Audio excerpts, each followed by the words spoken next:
Assalamualaikum warahmatullahi wabarakatuh. Kembali kita berjumpa dalam ngobrol pinggiran akhir pekan. Dialog yang diinisiasi oleh jejakrekam.com, media online di Kalimantan Selatan. Beberapa minggu lalu kita bicara terkait dengan Hari Jadi Kota Banjarmasin. Hari Jadi ke-497 Kota Banjarmasin pada 24 September. Menjadi menarik masih dalam suasana Hari Jadi Kota Banjarmasin ketika ada rencana pemerintah Kota Banjarmasin untuk kemudian dalam tanda petik mendandani jembatan Pasar Lama. Konon kalau kita baca di pelang proyeknya adalah untuk aksesoris jembatan Pasar Lama yang nilainya mencapai 11,8 miliar rupiah. Ini menjadi menarik untuk kita diskusikan dalam ngopi kali ini. Seperti biasa ada Bang Dr. Subhan Sarip. Waalaikumsalam warahmatullahi wabarakatuh. Sehat hari ini? Alhamdulillah. Sehat. Di tengah asap yang penuh di tengah asap dan di tengah kabar yang sangat sangat bombastis kan? Di tengah keterbatasan terasa meledak kita ini kan. Meledak karena ini kan kalau orang misalnya dengan anggaran 11 miliar itu untuk membangun jembatan jalan misalnya ini kan oke misalnya. Tapi kan ini untuk aksesoris. Aksesorisnya bukan aksesoris yang khusus jembatan lagi ya. Kita belum aksesorisnya untuk mempercantik jembatan. Yang pasti sebenarnya konsep itu tadi betul Bang. Untuk mempercantik jembatan. Cuma kan cantik seperti apa sih sehingga memerlukan biaya sampai 11 miliar lebih itu. 11,8 miliar kira-kira seperti itu Bang Subhan. Bang, kan selama ini publik kita mengenal Bang Subhan sebagai seorang ahli dalam tata kota, dalam perencanaan kota, pengamat tata kota kan. Pokoknya banyak terlibat kalau kita bicara tentang pembangunan sebuah kota kan. Dan tidak hanya Banjarmasin kan, tetapi beberapa kota di Kalimantan lah kan seperti itu. Bang, kalau kemudian gagasannya adalah mempercantik jembatan dengan segala aksesorisnya, kita tidak bisa bayangkan, terutama kami misalnya kan bukan latar belakang teknik, bukan latar belakang ini tata kota dan segala macam. Makanya bombastik sekali kan kaget gitu. Angka 11 miliar ini mau dibuat cantik seperti apa gitu kan. Bang Subhan gimana komentarnya? Jadi kan mungkin sebelum ke sana, kadang-kala kan seperti ini Bang Rasidi, banyak. Sebenarnya bukan hanya ini, dulu pernah terjadi juga zaman era-era yang lalu. Nah, jadi kadang-kala pemimpin itu kan misalnya dia jalan-jalan ke luar negeri atau misalnya membuka-buka di YouTube, melihat mengenai melihatlah dia sesuatu gitu kan di negara lain atau apa. Kayaknya ini cocok ini buat kami ini kan. Terinspirasi. Lalu dia tirulah dengan habis-habisan. Kan kita ingat dulu kasus mau pengen jembatan kaca. Iya, betul. Gitu kan? Nah mungkin jembatan ini ada contoh juga nih kira-kira kan. Biasanya itu dulu pernah daerahnya wali kota yang terdahulu, tapi kita tidak perlu sebutkan namanya. Itu juga pernah. Jadi informasi orang dekatnya pada saat kita kan mengkritik pada saat dia pengen membangun sebuah ini yang prestisius lah, yang bombastis lah. Kita kritik. Lalu ketemulah kita dengan orang yang dekat nih, katanya kata dia ceritanya ini kan waktu berada di luar negeri dia menengok ke jendela, kemudian dia melihat bahwa kayaknya bagus itu langsung dia berpikir ini kita terapkan harus di kota kita gitu. Nah kita udah tahu ini kan apakah seperti itu ataukah memang ada alasan-alasan yang lain lagi. Tapi kita mungkin paling enak itu membahasnya dengan apa yang sebenarnya dibuat prioritas yang mestinya dilakukan oleh wali kota dan wakil wali kota yang ada ini sesuai dengan RPJM-nya. Rencana pembangunan jalan. Nah, itu kan mereka kan yang saya baca, saya dengar itu kan kemarin tuh untuk yang 2023 sampai 2021 sampai 2026 kalau tidak salah ya. Pokoknya ada lah itu, saya lupa tahunnya itu ya. Ada 3 sebenarnya program prioritas mereka. Jadi pertama meningkatkan kualitas wirausaha baru agar mandiri. Ini kan program dulu yang pertama waktu pertama kan mencetak wirausahanya yang dulu 2.500 katanya kan. Tapi kita 2.500 juga nggak tau tuh di mana-mana kan. Orang-orangnya itu. Nah, ini mau ditingkatkan kualitasnya. Artinya kalau meningkatkan kualitas bisa saja yang dulu cerita 2.500 itu sebenarnya nggak ada. Ini sekarang kita ambillah dijadikan mereka berkualitas. Itu kan memang tepat lah seperti itu kan. Kalau memang tujuannya seperti itu. Yang kedua, dia juga punya program prioritasnya adalah normalisasi dan revitalisasi sungai. Nah, katanya salah satunya untuk menunjang wira swasta. Jadi normalisasi dan revitalisasi sungai. Nah, makanya mungkin di mana di Veteran itu salah satu yang didorong, lalu muncullah tematik-tematik kan kemarin ya, kan kampung-kampung tematik di Veteran. Nah, itu kan ingin untuk supaya para wisatanya ada muncul. Artinya secara fungsi kita harus dukung. Ya, itu kan. Nah, kemudian yang ketiga Smart City.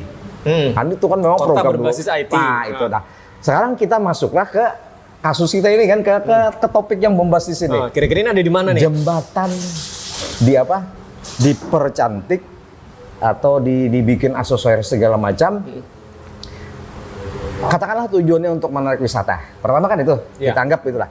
Tapi pertanyaannya di dalam 3 program prioritas itu tidak ada yang ujungnya bicara mengenai kita misalnya mendandani gedung, kita mendandangi jembatan, kita mendandani jalan untuk meningkatkan pariwisata. Yang ada adalah bagaimana supaya sungai yang akan menunjang pariwisata. Kalau jembatan ada nggak hubungannya dengan sungai? Ada memang kan hubungannya ada membentang di atas sungai. Berbentang di atas sungai, tapi fungsinya kan untuk menyeberangkan orang, barang, untuk menyeberangkan kendaraan, menyeberangkan manusia segala macam. Bukan bagian dari sungai. Artinya dia bukan yang terkait langsung untuk kepentingan sungai, tapi kepentingan manusia. Nah, kalau kepentingan misalnya sungai itu mestinya adalah bagaimana sungai ini supaya misalnya yang dulunya dangkal menjadi kembali seperti kan normalisasi seperti kawasan Veteran. Nah, Veteran supaya bisa berfungsi. Kemudian misalnya yang di Martapura ini kan ada masalah loh Bang Residi. Kita baru jalan-jalan dalam program yang rencana Batambanyu itu kan ada ekspedisi Kota Banjarmasin. Nah, kita kemarin dengan tim kru menemukan ada ikan. Yang ikan itu dulu hidupnya adalah di Muara Barito sana, di berbatasan dengan laut. Nah, sekarang dia masuk ke dalam adanya di Siring, di seberangnya pasar Ujung Murung, Pasar Sudi Mampir. Siring itu. Berarti di Siring di depan Swiss Bank Hotel? Iya, persis di simpang 3-nya Sungai Pekapuran. Yang ada rumah susun. Yang masuk, bukan rumah susun di sini. Yang itu yang dekat yang dekat Mitra Plaza. Ya, di situ. Nah, di situ orang menjala, nah ketemulah ikan itu. Pas dicari-cari, wah ikan ini ternyata dicari di ini, ternyata jenis ikan yang seperti itu tadi. Artinya air laut sudah tingkat keasinan sudah tinggi dan sudah sampai ke daerah yang mestinya mereka tidak bisa hidup dulu ya di sana. Nah, artinya ada masalah dengan ikan-ikan, dengan misalnya ikan dan kehidupan air yang dulunya tergantung dengan air tawar. Berarti udah naik ke atas, bagian ke atas lagi. Nah, artinya akan masalah juga kalau sudah terkait dengan kebutuhan hidup. Diolah air minum misalnya segala macam. Nah, lalu kalau kita mau kaitkan jembatan yang 11 miliar ini tadi dengan misalnya persoalan normalisasi dan revitalisasi sungai itu di mana? Artinya kan pertanyaan kita ini yang perlu kita pertanyakan, ini program masuk dalam bukan dalam 3 program prioritas. Lalu masuknya di mana dia? Itu yang pertama Bang Rasidya. Yang kedua, kita tahu kan, Kota Banjarmasin ini bahkan kan dalam visinya sampai 2026 kalau tidak salah adalah dia menjadi gerbang ekonomi Kalimantan. Nah, itu kan bisa dibuka tuh. Mungkin para pengambil kebijakan pasti paham lah itu, karena itu RPG peta jangka panjangnya. Jadi dia sebagai kota sungai dan sebagai pusat perdagangan dan jasa di Kalimantan. Adalah istilahnya tuh. Nah, kalau kita kaitkan, mau dipaksakan dikaitkan dengan itu, jembatan masih tidak nyambung. Jembatan lah di mana kaitan dengan ekonomi wisata tadi kan susah menyambung. Kita kaitkan dengan ekonomi. Di mana ekonominya meningkatkan menjadi bisa dia mendorong pertumbuhan ekonomi Kalimantan Selatan Banjarmasin sehingga dia menjadi gerbang ekonomi Kalimantan. Kan itu divisinya itu. Atau jangan-jangan Bang, jembatan itu kan persis bersebelahan. Di sebelahnya itu kan kalau kita mau arah ke Kampung Melayu, itu kan pasar lama tuh. Ke pasar yang sudah sangat tua kan. Nah, itulah sebenarnya yang paling penting Pak Rasidi. Jadi ini kan nalar kita nih ya, nalar kita. Mungkin kalau saya kan ya mungkin ada latar belakang keilmuan lah. Jadi nalar saya tuh sampai saat ini tidak bisa nyambung melihat ini. Karena pertama kan gini, kita dalam memformat kota itu harus ada dulu tujuan besarnya apa. Nah, tujuan besarnya itu adalah kita dapatkan dari karakteristik yang dimiliki kotanya. Mulai masa lalu kota, karakteristik geografisnya. Nah kita tahu kan bahwa kota Banjarmasin itu kan sungai dan perdagangan jasa. Nah artinya sungai ini harusnya kita jadikan, kita sepakat normalisasi, revitalisasi itu kita sangat sepakat. Tapi yang dinormalisasi dan revitalisasi itu adalah sungainya. Bukan jembatan tadi, bukan misalnya bantarannya. Ya. Sungai ini yang paling penting. Nah kan itu. Nah kemudian kalau kita bicara perdagangan jasa, maka pasar itu adalah pusat utama yang bisa menjadi penggerak perdagangan jasa. Makanya kota Banjarmasin itu kan kalau kita bicara Sudi Mampir dan kawasan itu kan menjadi pusat grosernya di Kalimantan kan. Coba buka sejarahnya. Nah artinya kota Banjarmasin ini dia hanya punya 2 keunggulan kompetitif itu. Sungai yang mungkin bisa diturunkan ke mana, ke persoalan wisatanya. Kemudian kalau perdagangan jasa diturunkan ke pasarnya. Nah mestinya duit jembatan ini kalau mau bener-bener bisa tepat, gugurkanlah dia ke arahnya perdagangan jasa, mending yang dibenahi pasar lama. Dengan duit 11 miliar. Lebih signifikan. Iya, kan dandanin aja pasaknya pasar lama itu hadapkan ke arah sungai, bikin aja kalau mau pengen mudah ikuti siring yang di seberangnya itu, bikin siring muka pasaknya, muka etalasenya pasar lama tuh rubah, arahkan ke menghadap ke kampung Sasirangan di seberang. Kalau mau ekstrim lagi, bikin aja rumah susun di situ. Di lantai 1, 2 tuh berdagang, 3, 4 itu untuk penduduk yang di pasar lama itu menghuni di sana. Yang ada di pasar saat ini kan. Kasih aja mereka seperti itu kan. Daripada kita bikin lampu atau namanya untuk aksesoris. Aksesoris aja lampu dengan pencahayaan tadi dengan air mancur ya. Air mancur, iya air mancur. Yang gugur ke bawah. Kalau ke atas kan nggak mungkin kan dia angin. Kalau ke bawah, lah kalau kapal lewat gimana? Masuk airnya ke dalam kapal jukung-jukung. Makanya itu kan yang belum kita belum bisa membayangkan seperti apa turunan angka 11,8 miliar itu.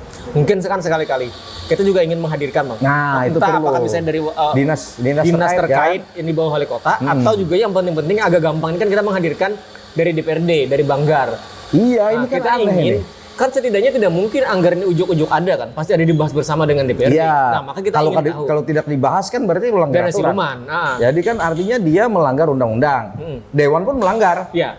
Karena fungsi dia tidak dijalankan controlling dan budgeting. Tapi sepanjang yang saya tahu sampai hari ini kan belum ada komplain keberatan dari DPRD kan soal anggaran ini, Bang. Iya. Artinya kan jangan-jangan memang DPRD sudah tahu juga ada anggaran itu. Nah, kadang-kadang tapi yang jelas kalau DPRD menyetujui ini, DPRD patut dipertanyakan juga ini kan pemahamannya mengenai apa yang menjadi kesepakatan yang dibuat pada saat misalnya menyusun RPJP, menyusun RPJM segala macam, kan ada perdanya itu. Nah, kalau misalnya semuanya menyimpang dari apa yang ada di perdakan itu, kan melanggar undang-undang aturan semua itu. Nah, kalau melanggar aturan sanksinya apa kepada eksekutif dan legislatif kalau dua-duanya bersepakat?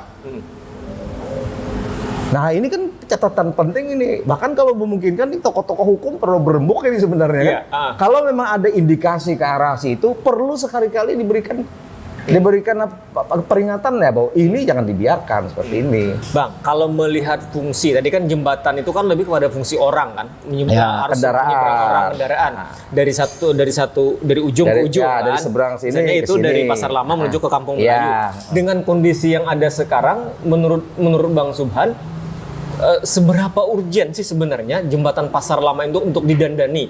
Ataupun kalau mesti didandani tidak perlu sebesar itu misalnya. Apakah kondisinya memang sudah sangat kumuh atau? Jadi dilihat Bang Rasidi, kalau dia ingin membicarakan mengoptimalkan fungsi jembatan, itu pertama kan berarti jembatannya, komponen jembatan yang terkait dengan mewadahi aktivitas utama itulah yang dibenahi. Kalau dia ingin misalnya mengedepankan persoalan, misalnya kita bicara gini, kan dulu kapal besar itu kan kapal yang 2 tingkat itu kan bisa masuk ke situ. Nah sekarang kan udah bisa masuk lagi. Artinya terjadi pendangkalan. Karena kenapa jadi pendangkalan? Karena kan air ini kan kalau dangkal dia makin naik ke atas. Nah mestinya diperdalamlah di situ. Kalau diperdalam di situ, otomatis kapal-kapal yang misalnya mau lewat, yang agak tinggi, agak besar lebih aman di situ. Karena permukaan air akhirnya akan jadi turun. Kalau diperdalam kan. Nah harusnya kan itu yang dilakukan. Kalau dia bicara tiga program prioritas. Makanya saya ini kan mestinya nih Pak Wali atau Pak Ibnu, apa siapa wakilnya? Pak Arifin. Pak Arifin, Pak Wali perlu menjelaskan sebenarnya kan. Yang dimaksud dia 3 program prioritas itu apa sih arti prioritas itu? Kemudian yang ini masuk di prioritas yang mana? Iya. Kan harusnya ini kan, aduh, kita ini gimana ya? Harusnya ini kan harusnya memang pengambil kebijakan ini mengerti lah. Yang dimaksud dia kan dia sendiri sebenarnya, mereka sendiri yang menyatakan bahwa kami punya tiga program prioritas. Ini kan kita cari dan kita catat. Ternyata pertama peningkatan kualitas wirausaha baru agar mandiri. Artinya tidak disubsidi lagi lah. Itu gitu kan? kedua dari yang periode pertama. Lanjut kedua, kemudian kan normalisasi dan revitalisasi sungai. Nah ini kan artinya yang kedua, yang program yang lanjutan juga kan, yang dulu pernah didandanin bantarannya, mungkin masuklah ke sini, masukin lah, bisa kan? Nah smart city, apa ini masuk smart city ya?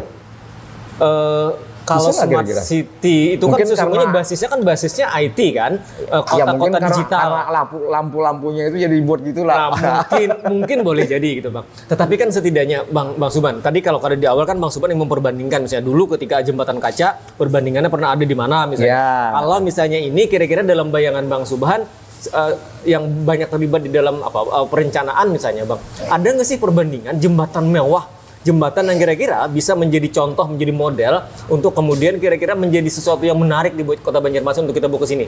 Ada nggak perbandingan kira-kira? Sementara ini belum tahu kita. Mungkin kira-kira kalau di luar negeri itu banyak karena kan mereka uangnya berlebih. Yang kedua kan mereka memang memahami bahwa fungsi utamanya sebagai sungainya itu sudah berjalan dengan bagus, tidak masalah. Lalu akhirnya memang mereka perlu memperindah itu. Nah, jadi mungkin seperti itu kalau artinya kan kata kuncinya lagi-lagi sesungguhnya kembali pada soal kita anggaran ini sudah selesaikan urusan-urusan yang lain kan. Makanya tadi yang kalau 3 yang lain belum, tadi, kan? sementara ini masuk kan ini menjadi pertanyaan. Makanya kan yang jadi persoalan kan gini, kita misalnya bicara tadi kan visinya Kota Banjarmasin menjadi gerbang ekonomi Kalimantan, tidak main-main loh membuat itu. Gerbang ekonomi Kalimantan, IKN pun kalah loh itu. Itu jauh sebelum kita bicara jauh IKN. Sebelum kita bicara, artinya kan sudah ada mimpi yang luar biasa, visi yang luar biasa yang disepakati. Nah kalau kita bicara ke sana, maka kan unggulan Banjarmasin ini kan hanya 2 tadi kan, sungai dan perdagangan jasa. Terus kehilangan gelarnya sebagai ibu kota provinsi. Jadi pemasukan berkurang kan secara otomatis dengan bantuan dukungan. Nah, untuk meningkatkan itu maka dia harus menggebyar pemasukannya. Lah kalau misalnya yang kita anggap nih itu misalnya boleh saja sih sebenarnya program jembatan tadi yang tadi, tapi harus dilihat ini kira-kira memberi nilai tambahnya apa? Artinya nilai tambah itu tentu pertama terkait dengan peningkatan persoalan kualitas sungai. Artinya kualitas sungai itu artinya sungai kembali berfungsi seperti tempo lalunya ya. Kalau sekarang ini tadi kita bicara asinnya sampai masuk ke dalam, maka itu harus menjauh lagi asinnya, kembali ke Muara Barito sana kan, harusnya. Itu. Nah kedua, kalau kita bicara ekonomi perdagangan jasa, apa nilai tambah dari segi pemasukan ke daerah itu? Kalau orang hanya menonton, saya khawatir gini Bang Rasidi. Mengoperasikan itu kan butuh peralatan, butuh biaya tuh. Misalnya menggunakan alat komponen listrik misalnya kan. Ditusuk listriknya itu berapa operasionalnya. Nah jangan-jangan nanti operasionalnya pada saat malam minggu aja. Atau mungkin malam aja. Sewaktu-waktu ada kegiatan. Itu kan makin mubazir. Berarti kan tidak ada nilai tambah, yang ada adalah selalu pengeluaran. Ingat nggak kasusnya Bekantan patung Bekantan kan ada keluar air yang dulu air di awal-awal. Sekarang ada nggak keluar lagi airnya? Ada nggak? Taman Kamboja. Taman Kamboja juga gitu kan? Taman Kamboja ada air mancur. Sekarang kan terbengkalai. Main nggak? Sudah terbengkalai. Nah, bahkan itu kan menjadi besi tua tuh. Artinya kita artinya kan kita tidak boleh latah, tidak boleh itu kita abaikan. Maksud saya ini bukan hanya latah loh Bang Rasdi. Kok bisa tidak belajar dari pengalaman yang ada? Yang pengalaman itu mengajarkan bahwa ini tidak tepat, susah memeliharanya dan susah untuk misalnya menjalankannya, membutuhkan biaya. Kok kita buat lagi seperti itu? Ini kan lebih besar biayanya kan?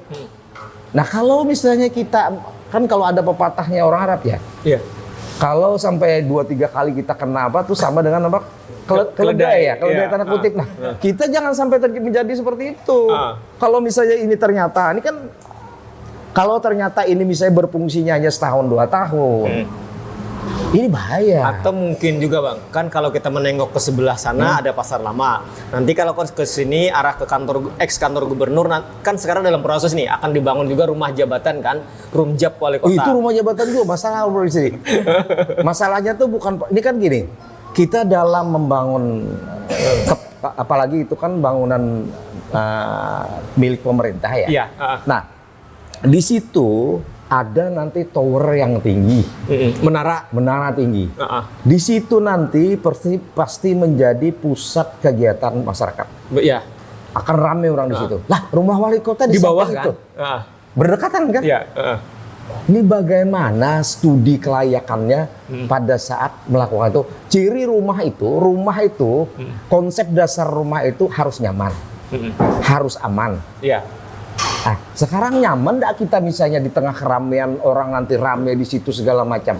Jadi konsep dasar dalam menentukan untuk membuat rumahnya juga bermasalah. Yang kita khawatirkan nanti kan dengan alasan itu bising, ya, karena sudah tidak sesuai lagi dengan pindah lagi. Itu kan yang kita khawatirkan. Nah, itu kan terjadi masa lama.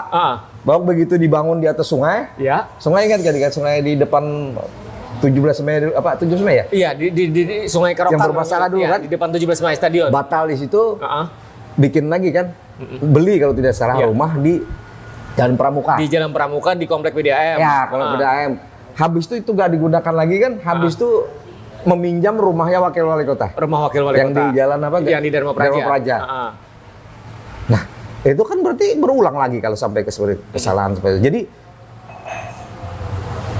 bingung gitu ya sebenarnya. Apa yang salah sebenarnya? Makanya kan harusnya ya, dalam konsep kita kan bagaimana menggunakan fiskal APBD sebagai anggaran yang kan juga anggaran. Padahal sisi lain kemarin ya, APBD ini kemarin kan kesulitan membayar. Nah, itu dia.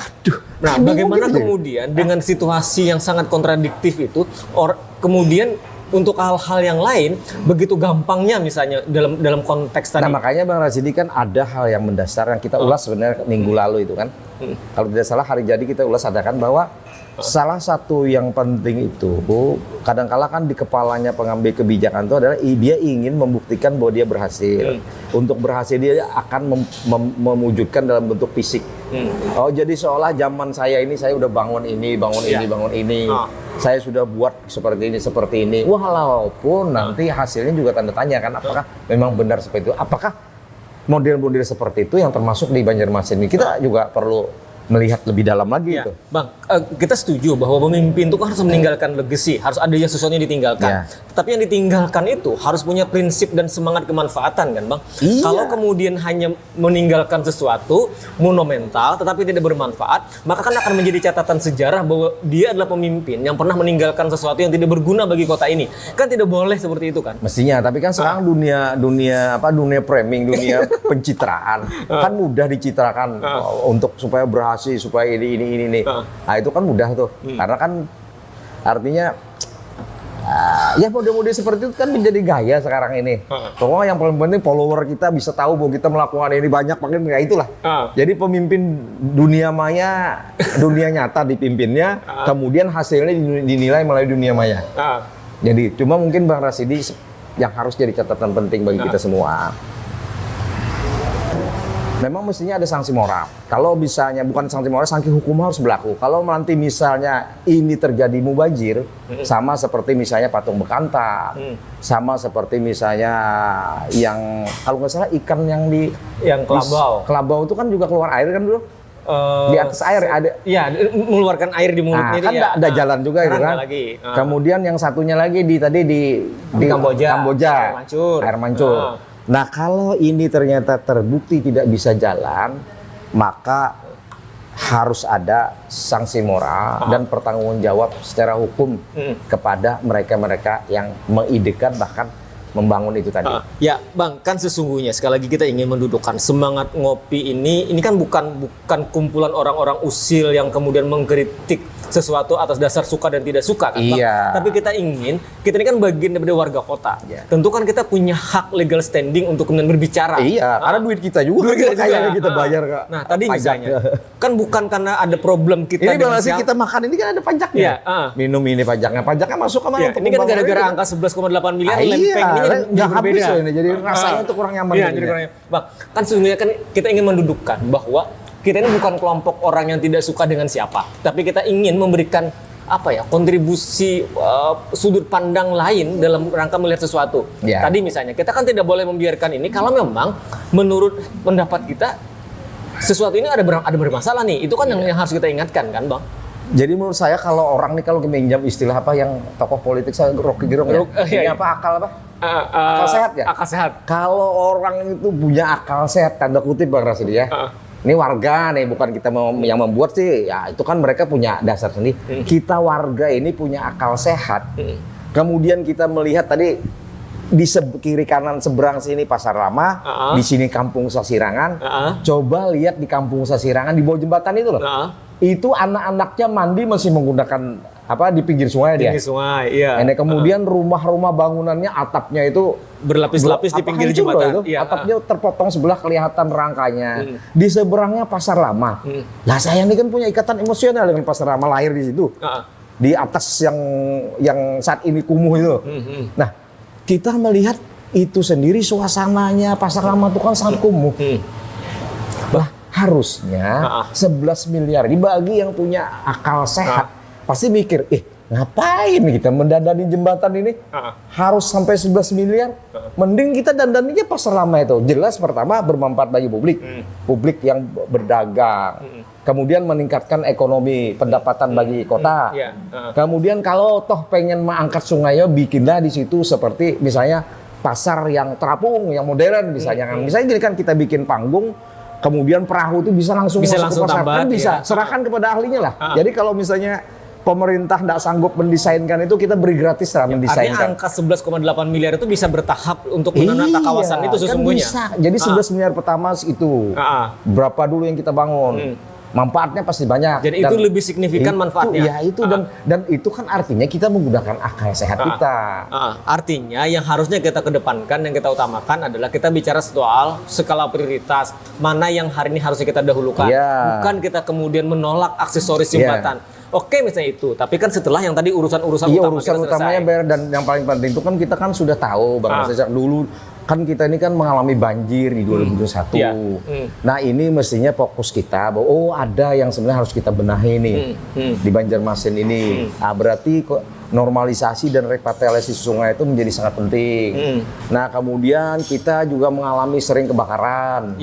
Kan hampir musim kemarau sampai tiap saatnya terjadi kebakaran. Hari ini tadi ada kebakaran. Nah ini menjadi aspek penting karena menyangkut ke publik semua.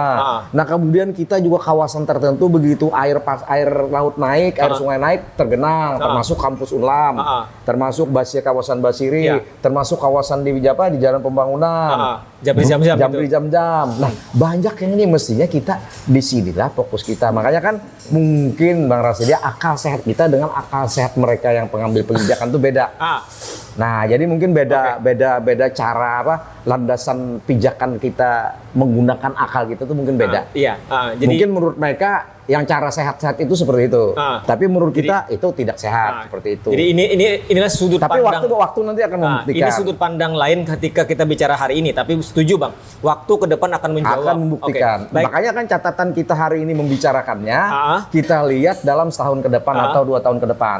Kalau itu tidak bisa maksimal berfungsi dan tidak memberikan nilai tambah, artinya itu terbukti bahwa itu gagal. Dan diskusi ini akan menjadi jejak digital. Oke, baik, terima kasih Bang Subhan. Mudah-mudahan ini menjadi bagian bagaimana kita melihat dalam perspektif lain. Ini bagian ekspedisi Kota Banjarmasin kita. Masih bagian dari ekspedisi Kota Banjarmasin. Demikian, baik, tuntas sudah kebersamaan kita dalam ngopi kali ini. Bicara tentang rencana bagaimana menata jembatan Pasar Lama dengan angka 11,8 miliar dari dana APBD Kota Banjarmasin. Ini mau perlu diundang nih Nanti kita akan undang para vokalis di DPRD Kota Banjarmasin. Baik, terima kasih dan wassalamualaikum warahmatullahi wabarakatuh. Waalaikumsalam.